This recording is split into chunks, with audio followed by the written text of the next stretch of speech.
আজকে মান্দাবাসী যদি আমাকে ভোট দেয় তাহলে আমার দায়িত্ব হবে, আমাদের আমির বলেছে আমাদের এমপিরা সরকারি কালে অধিবেশন চলাকালে থাকবে পার্লামেন্টের ঢাকায়, বাকি থাকবে জনগণের মাঝে।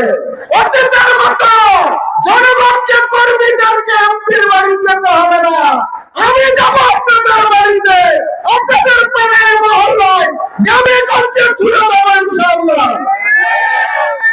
আজকে আমার প্রতিপক্ষ বন্ধু বলে তাকে সকালে উঠলেই পাওয়া যাবে, আপনাকে সকালে উঠলে যদি পাওয়া যায় তাহলে আপনাকে ভোট দিয়ে এমপি বানানো দরকারটা কি?